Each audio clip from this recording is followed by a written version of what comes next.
महाभागः प्रियं किं कर्यवाणि वः ब्रजस्यानामयं कश्चित् भूतागमन कारणम्।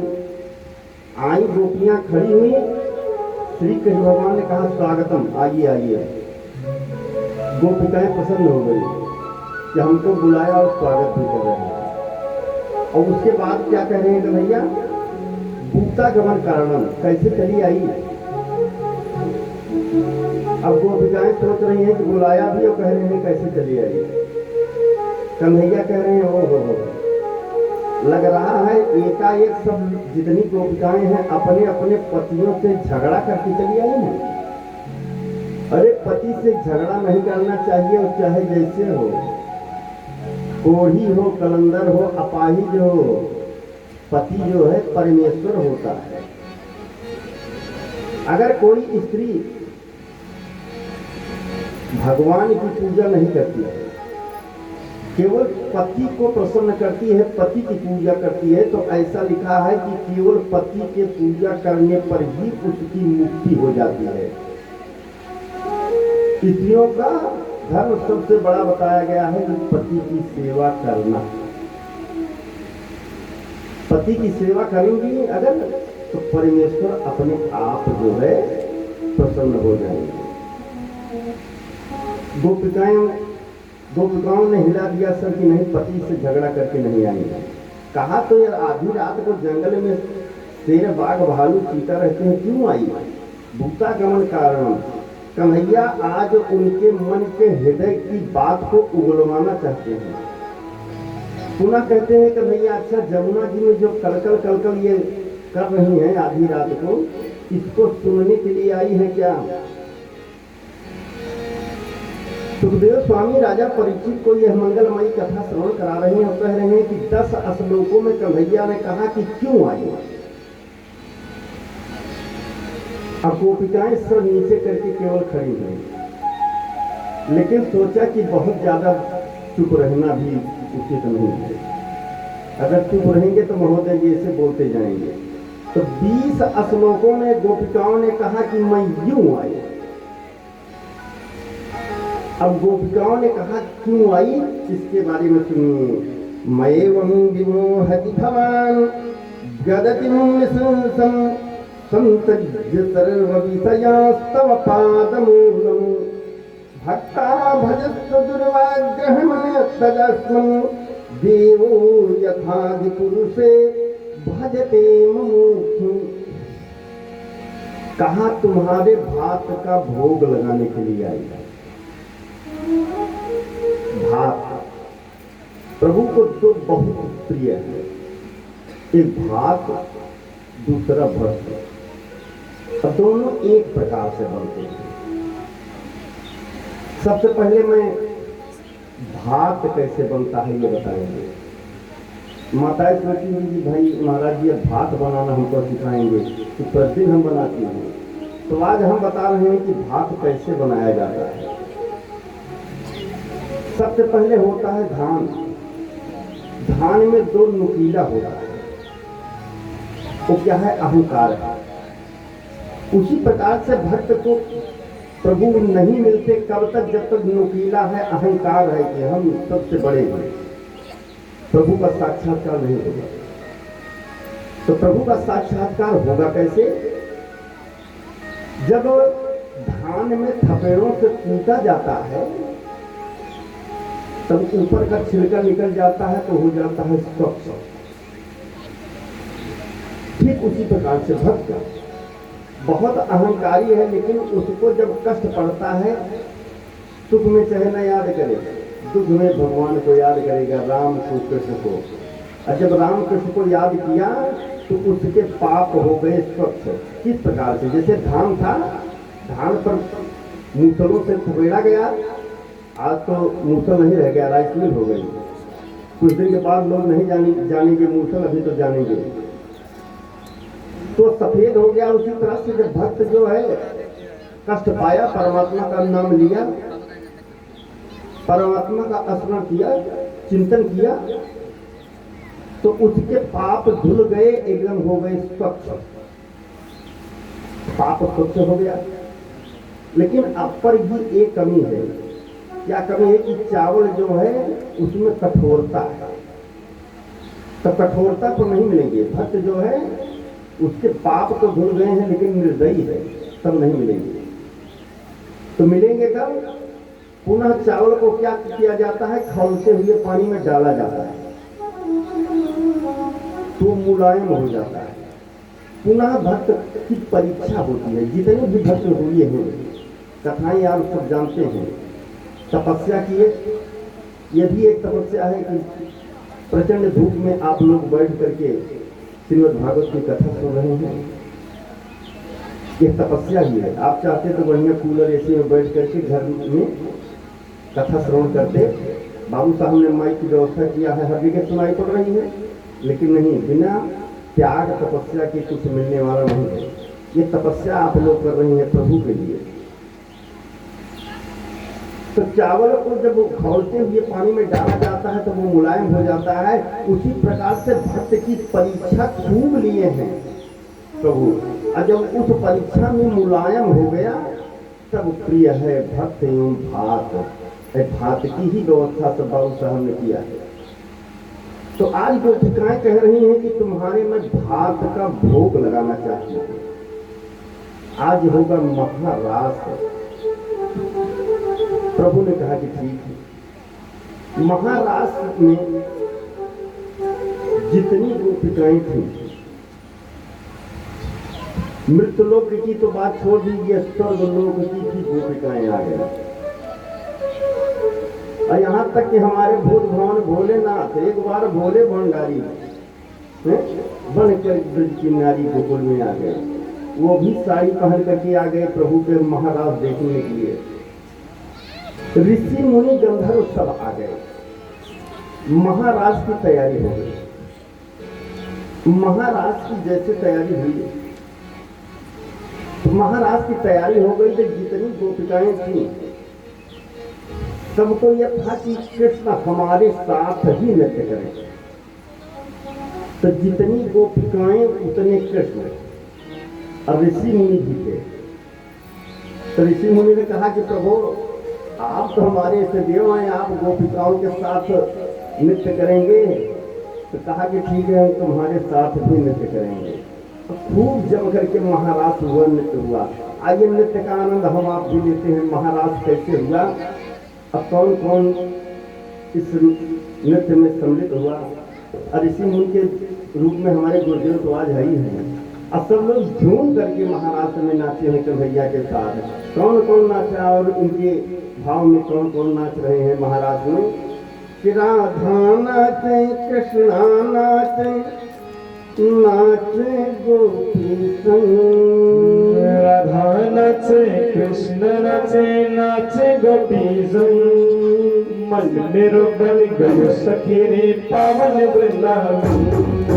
राधा नाचे, कृष्ण नाचे, राधे गोपी संग। मन मेरो बन गयो सखी रे पावन वृंदावन। सखी रे पावन वृंदावन, सखी रे पावन वृंदावन, सखी रे पावन वृंदावन, पावन वृंदावन। रास रचो है, रास रचो है, यमुना किनारे महारास रचो है। रास रचो है, रास रचो है, यमुना किनारे महारास रचो है। रास रचो है सखी, रास रचो है, यमुना किनारे महारास रचो है।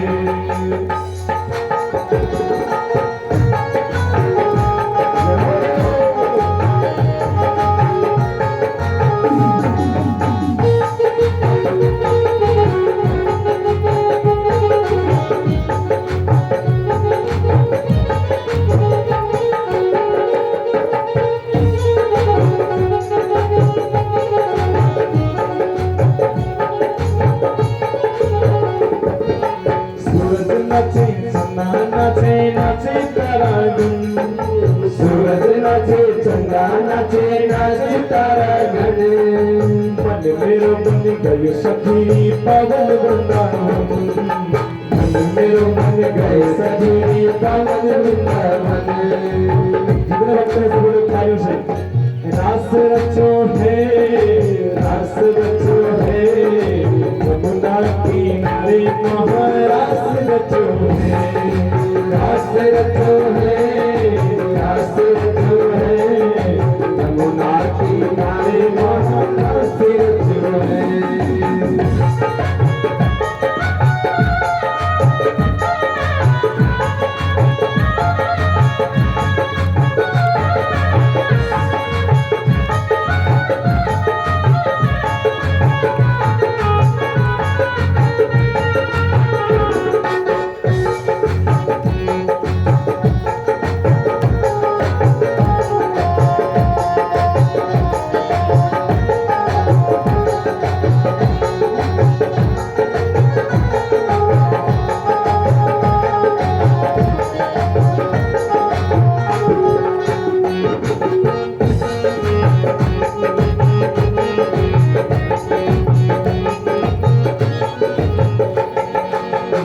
नाचे यमुना नाचे नाचे सरयू संग, गंगा नाचे यमुना नाचे नाचे सरयू संग। मन मेरो मन गयो सखी पावन वृंदावन, मन मेरो मन गयो सखी पावन वृंदावन, सखी पावन वृंदावन, सखी पावन वृंदावन, सखी पावन वृंदावन, पावन वृंदावन। रास रचो है, रास रचो है, रास रचो है, रास रचो है, यमुना किनारे महारास रचो है, रास रचो है सखी रास रचो है, यमुना किनारे महारास रचो है।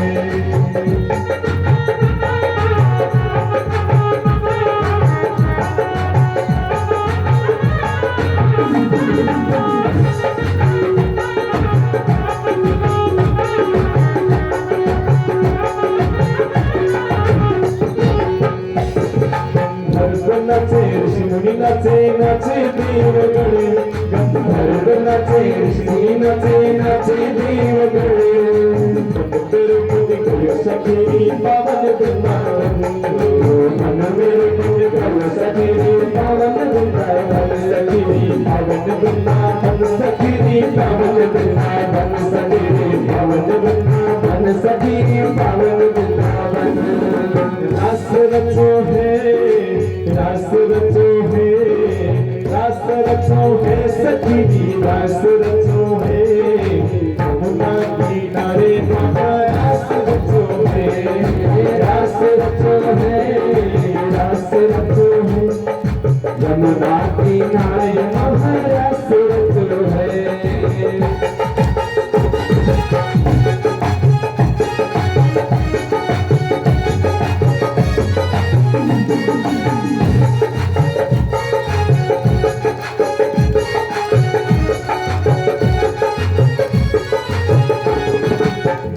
नाचे शंकर नाचे नाचे नंदी संग, ब्रह्मा नाचे शंकर नाचे नाचे नंदी संग।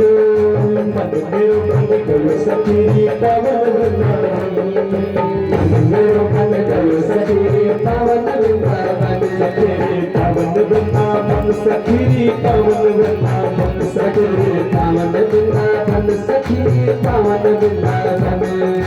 रास रचो है, रास रचो है, रास रचो है सखी रास रचो है, यमुना किनारे महारास रचो है, रास रचो है, रास रचो है, यमुना किनारे महारास रचो है।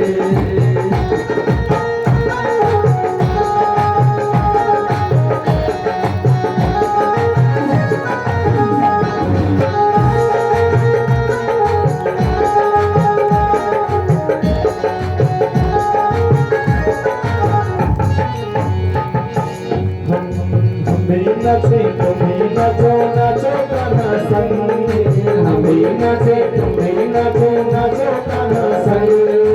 मन मेरो मन गयो सखी रे पावन वृंदावन मन मेरो मन गयो सखी रे पावन वृंदावन सखी रे पावन वृंदावन सखी रे पावन वृंदावन सखी रे पावन वृंदावन सखी रे पावन वृंदावन रास रचो है रास रचो है रास रचो है रास रचो है किनारे वहाँ रास रचो है रास रचो है रास रचो है यमुना किनारे वहाँ रास रचो है रास रचो है रास रचो है यमुना किनारे वहाँ रास रचो है रास रचो है सभी रास रचो है यमुना किनारे वहाँ रास रचो है रास रचो है सभी रास रचो है यमुना किनारे वहाँ रास रचो है यमुना किनारे वहाँ रास रचो है यमुना किनारे वहाँ रास रचो है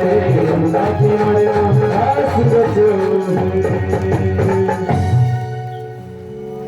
राष्ट्रधारी सरकार की नृत्य हो रहा था। अचानक गोपिकाओं की हो गया कि कन्हैया हमारी बस में थे, हमारे साथ नृत्य कर रहे थे। और जैसे घमंड हुआ, एक गोपी को लेकर के कन्हैया चल दिए। अचानक नृत्य बंद हो गया।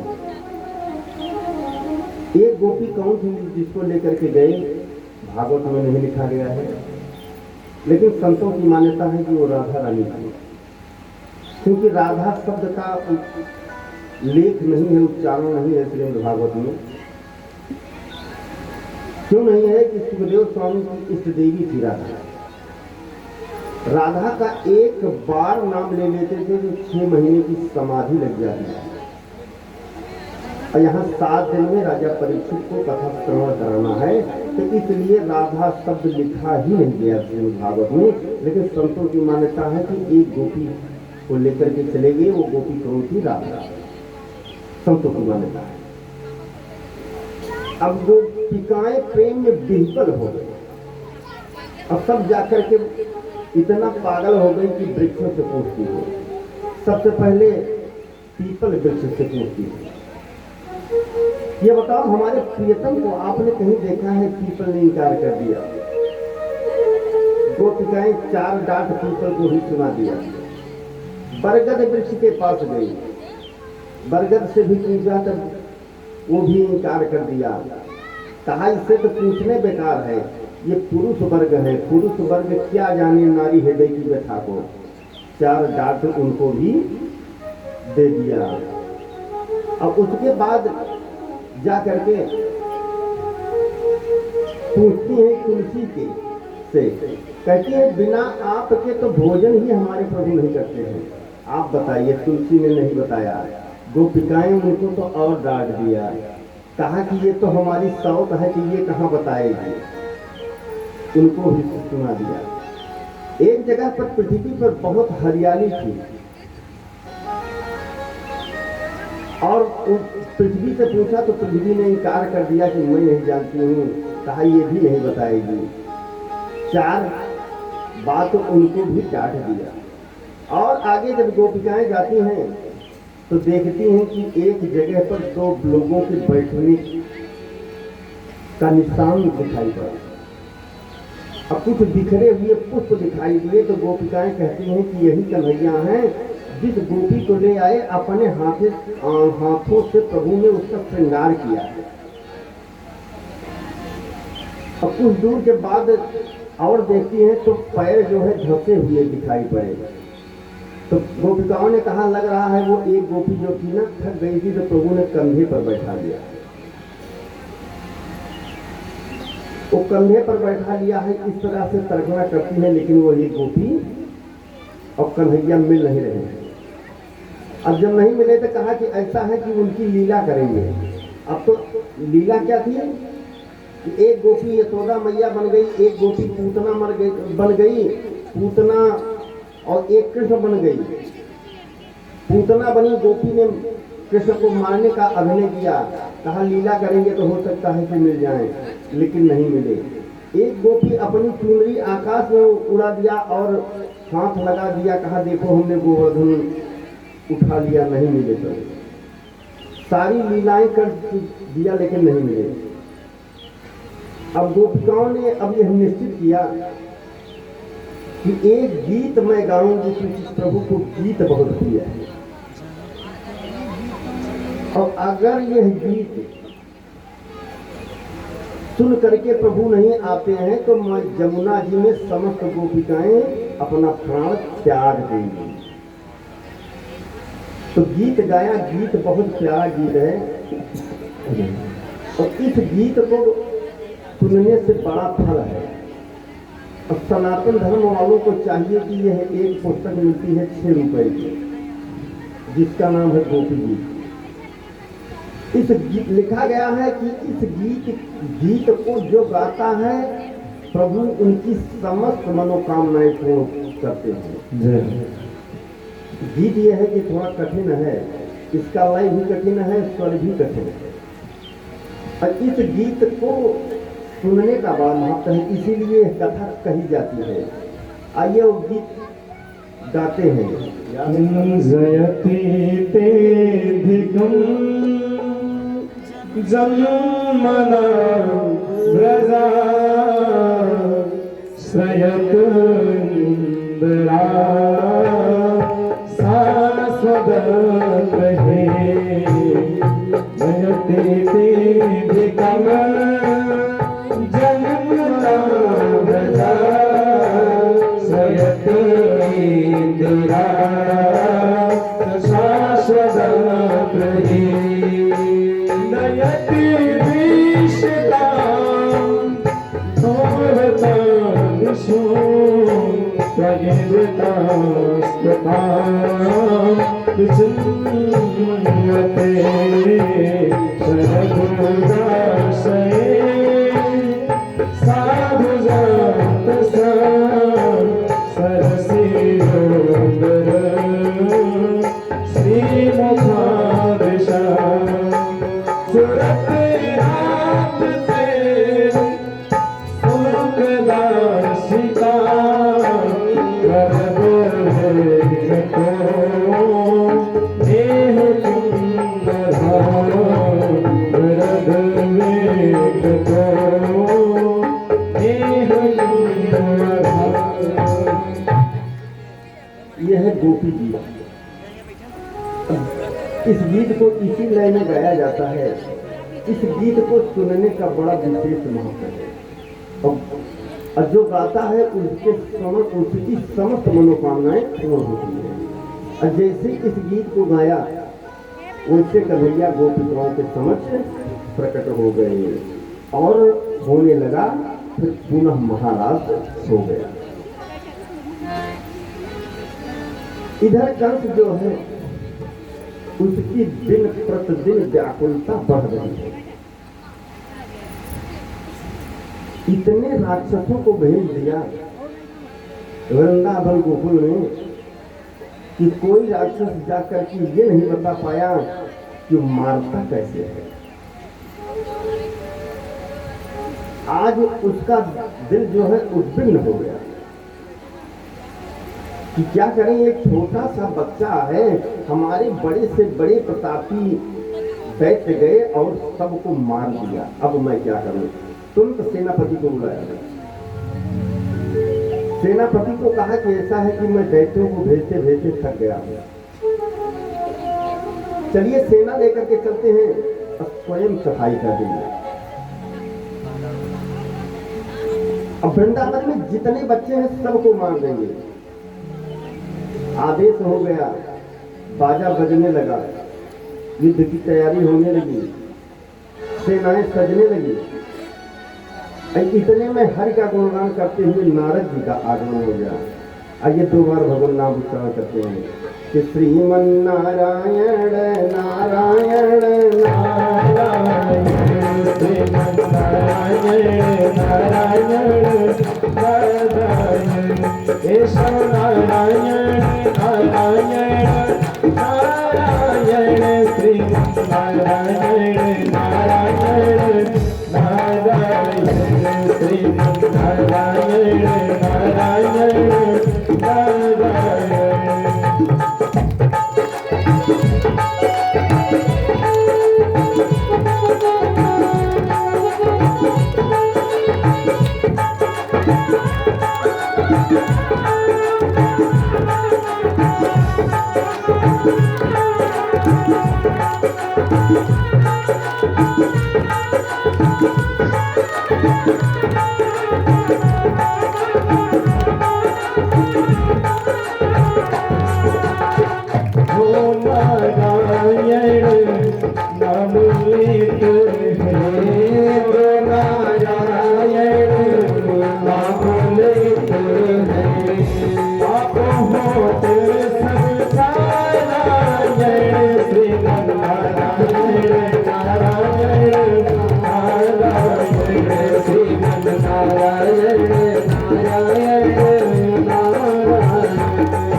नारद जी ने देखा कंस, कहा कंस कहाँ ये सेनाएं सज रही हैं, ये तो युद्ध के लिए बाजा बज रहा है।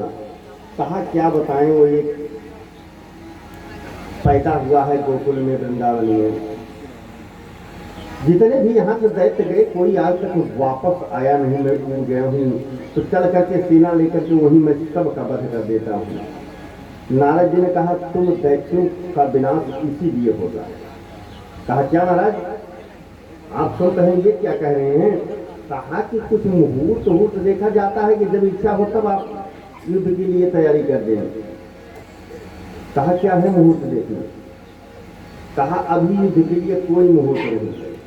एक चीज, वो तुम्हारे अधीनस्थ गांव है, और जब तुम्हारे अधीनस्थ गांव है तो एक मेला लगवाइए, धनुष यज्ञ कीजिए और निमंत्रण दे दीजिए संपूर्ण गांव को। और यही तुम्हारे यहाँ चाणूर, मूर्ति, सल, तोसल आदि बड़े बड़े पहलवान है, मसलवा दीजिए चुटकी में कि वहां जाओगे अपने अधीनस्थ से युद्ध करने के लिए। कंस ने कहा कि आप कह रहे हैं सब सत्य, लेकिन एक समस्या है हमारे पास। कहा क्या? कहा अब कोई गोकुल वृंदावन जाने वाला नहीं है। कहा क्यों? कहा जितने लोग गए वापस आए नहीं तो सब हमारे दैत्य कांप गए हैं, अकेले कोई नहीं जाएगा। कहा दैत्य क्यों भेजने की क्या आवश्यकता है? कहा तो किसको भेजें? कहा अक्रूर जी को भेजें। कहा अक्रूर जी क्या करेंगे? कहा निमंत्रण पत्र बढ़िया बनाओ और जितना फराड की बातें हैं कि तो सब लोग चले आएंगे। कहा ठीक कह रहे हैं, अक्रूर जी को बुलाया गया। अक्रूर जी आए। कंस ने कहा कि ऐसा ऐसा पत्र में लिखेंगे, आप चले जाइए और नंद बाबा के यहाँ इस पत्र को दे दीजिए। अक्रूर ने कहा कि महाराज ये नहीं हो सकता। कहा क्यों? कहा वो हमारे सगे, हम प्रभु से झूठ नहीं बोल सकते। आप हमारे राजा हैं, इतना कर सकते हैं कि हमको फांसी दे देंगे, हमारे पूरे परिवार को फांसी दे देंगे, ये हो सकता है, लेकिन हम अपने प्रभु से झूठ नहीं बोलेंगे। कंस ने कहा देखो नारद, अक्रूर जी क्या कह रहे हैं, कोई जाने वाला है नहीं। नारद जी ने कहा मेरा काम है नारद, जिसकी बातें रद्द न हो। हमने कहा है तो जाएंगे। कहाँ लगाओ दिमाग, कहाँ लगा दिया। अक्रूर जी के पास चले गए। अक्रूर जी के पास जैसे गए, नारद जी ने कहा कि तुम नहीं समझ रहे हो, रामलीला देखा है? कहा हाँ। कहा वही पाठ अदा करना है हम आप लोगों को। कहा क्या पाठ अदा करना है? तो नारद जी ने कहा कि मैं हनुमत बनकर आया हूं। क्या सोच रहे भैया? मैं हनुमत बनकर आया हूँ, मथुरेश कंस की लंका में, मथुरेश कंस की लंका में, मथुरेश कंस की लंका में, तुम भी घर चली चढ़ो इस मथुरापुरी लंका में, इस मथुरापुरी लंका में, इस मथुरापुरी लंका में। इसलिए वही अब काम करो जिससे भूभार हरण